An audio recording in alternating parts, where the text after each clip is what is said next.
Hello everybody. So today I have a super good informational video that we can watch. If your kids aren't near you, pause it, bring them over. We're going to talk about space and some of the things that we have that we can see in the sky while we're out.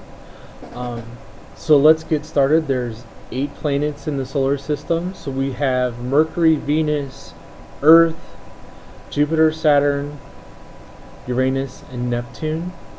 And I forgot Mars.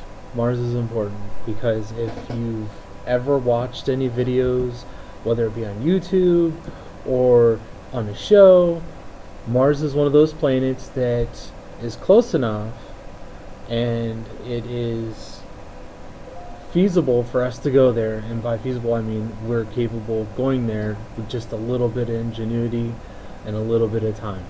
So I have a video that I recorded probably about a week ago, and I'm going to include that in here. I will have to say that I wasn't able to capture some of the video that I wanted in some of the images. Mother Nature unfortunately wasn't working for us. So without any further wait, let's check out space.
Hi everyone, it's Mr. Rock coming to you from my house. I know normally I'm at the school or in the office doing it, or park or something. For this, I needed to be at home because we're going to look into the sky. We're going to try and see a couple things today. But before we get all that, let's talk about what this is. So this is a telescope. We have the main body here. And I'm going to tell you these parts just because it's kind of important to know what you're working with here. We have a finder which kind of gets us close to where we want to be. We have the mount. This is where we can pivot up and down. This here's the tripod. The tripod can go up and down. And then where the eyepiece is, I have my phone connected to, so I'm not constantly looking down like that. And up here's the lens. So this is a refracting telescope. So the way it works is the light comes in through here, and there's a mirror. It takes the image and it turns it upside down. Because as it comes through the lens, it flips it. This flips it back around. So when you look at it, it's the same. It's probably one of the most common telescopes you're going to find out to purchase. It's not super expensive. You'll see these in stores like Kohl's will have a telescope, Walmart, things like that. You know, really, if you look around. I got this on Amazon. It was like the deal of the day or something. I don't remember. This will get us about 60 times zoom, so we can see most of the planets in the solar system. Obviously, we're not going to be able to see Mercury. It's because of its how close it is to the sun, and we can't see Venus because Venus stays pretty low to our horizon. So with the trees, it's you have to be really high to see it. We're going to focus on Jupiter and Saturn. So a little bit about Jupiter and Saturn is they were both found by Galileo, as did most of the planets in the solar system. But the thing about it is, he took this spyglass here and he looked up with it. Now that doesn't mean that he invented the telescope. Actually, that credit goes to a Dutch lens maker named Hans Lippershey, and that was in 1608. But Galileo and a few other people, they were already looking up with their spyglasses, which had minimal zoom. The reason why Hans gets the credit for it is he was really able to refine and magnify how far out we could go. So when Galileo looked at Jupiter, he couldn't see the cloud bands. When he looked at Saturn, it was a little blurry, and that was because of the rings. But once he had a hold of one of the newer telescopes, he was able to start identifying the moons, which moon actually is another way of saying satellite. So when he called these moons, he was talking about a satellite, kind of like how we use our satellites today to fly around and connect to our phones. So a little bit about Jupiter is it's the largest planet in our solar system. You can put every planet in our solar system inside of Jupiter. That's how big it is. We're talking huge, right?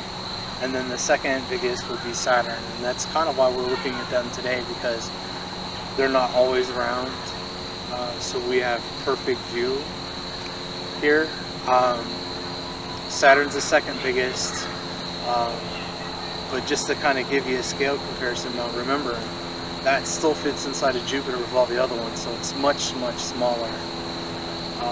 Hopefully what we can do is we can look at the ring bands on Saturn. Back in Galileo's time, he thought it only had 7 around, but later what we found out after sending probes and spaceships out there, those 7 main rings are made up of many, many, many rings. So another thing that we're going to try and do today is on Jupiter they have the Great Red Spot, and just it's like a storm. So when you look on a map of hurricanes moving around, it kind of looks like that, but the difference is this is so big, multiple Earths can fit inside of it. We know our planet feels huge to us, but it's relatively small in scale of everything else that's out there. There are two other kinds of telescopes that you can get, an SBC. I don't even remember what those letters stand for, but it's like either fancy, it's something you're going to see like in an observatory or things like that. And then we have reflecting, which is basically the light comes in and then it's split and then bounces back up into where you would see it, and you would look down kind of like right here. So yeah, so it's not quite dark yet. So I'm hoping probably here in the next 30 minutes or so, we'll start to see the first stars with our naked eye. Chances are probably we'll be able to see Saturn with our naked eye before it gets fully dark. I was out here the other night kind of testing this stuff out, and without my phone, without really going crazy on the zoom, I got a good view of the planets with their moons. So I'm hoping that between the telescope and then adding my phone, we can see colors on the planets. Maybe see a little bit more of those moons that are out there. So I will definitely put pictures in, and if I get any video, I'll put some of that in there too. Hey everyone, so what did you think about some of the images that we saw about space, and going through and getting a closer look at some of the planets? And like I had mentioned earlier, unfortunately I wasn't able to get really good quality pictures. It came down to an issue of my phone and the telescope. So when I tried to get those extra fine, real close images, I didn't. I must have been doing something wrong. So obviously I'm a novice. I don't go out every night and I look at these stars through the telescope.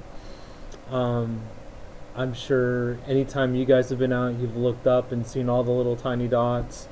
And if you want to ever learn more about what those are, there's a couple different things. So Stellarium has a few books that kind of teaches kids about constellations and stars and the planets, and it kind of gives you a good time frame when you can view them through a telescope or even binoculars. You could get really good detail from a decent pair of binoculars of a moon. Something else I wanted to touch at is there are tons of apps that will help you find things in the sky, and basically what it is you download it on, you look up and you move it around, and it'll tell you satellites, it'll tell you planes sometimes, depends on which app you use. It tells you, it can show you the constellations so you can kind of see how they're all put together. But yeah, I had fun doing it. I know my boys really enjoy going out every once in a while to do that. Unfortunately here in Ohio the weather doesn't always cooperate with us.